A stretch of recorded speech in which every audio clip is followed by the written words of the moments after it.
আচ্ছা এখানে TRB deadly কিন্তু সামনে এনিমি দেখেছে এবং ডেডলি কিন্তু একটু ড্যামেজ দিয়েছে। সামনে কিন্তু ফুল স্কোয়াড ব্লাডি কিন্তু ঘরের ভিতরে চলে গিয়েছে এবং এখানে ডেডলি কিন্তু নকডাউন। এফএক্স কিন্তু ডেডলিকে নকডাউন করে দিয়েছে। এর সাথে এখানে কিন্তু ব্লাডি কিন্তু ফাইট নিয়েছিল, তবে এখানে উইজার্ডও কিন্তু গুলালের পিছনে আছে। ডেডলি কিন্তু এখনো নকডাউন অবস্থায় পড়েছিল, তবে এখানে নকডাউন করে দিয়েছে। সামনে কিন্তু ব্লাডি কিন্তু ফুল প্রেসারের ভিতরে ব্লাডি কিন্তু নকআউট হয়ে গেছে।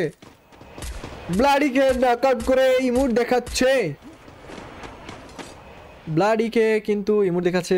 তবে ব্লাডি মনে হয় রিভাইভ হয়ে, যদি রিভাইভ হতে Hit him with senses shockwave.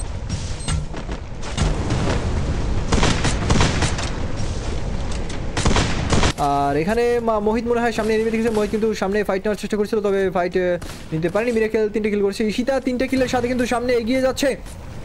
সামনে কিন্তু একটা এনিমির ফুল স্কোয়াড দেখতে পাচ্ছি এবং ঈশিতাদের উপরে কিন্তু রাশ করে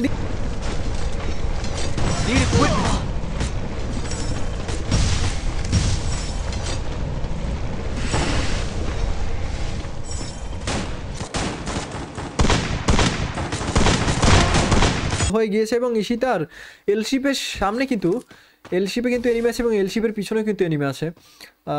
আচ্ছা আমরা একটু দেখি কোথাও ফাইট চালু হয়েছে কিনা। এখানে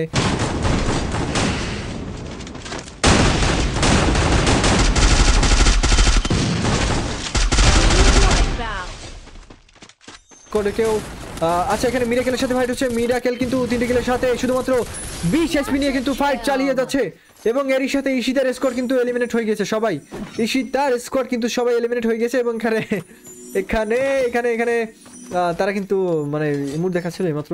রিফাত কিন্তু নকডাউন, মোহিত কিন্তু রিফাতকে নকডাউন করে দিয়েছে এবং এখানে টাইম কিন্তু মিরাকেলকে নকডাউন করে দিয়েছে। এখানে সাইলেন্ট এক্স কিন্তু 3টে কিলের সাথে অসাধারণভাবে খেলা দিয়ে যাচ্ছে।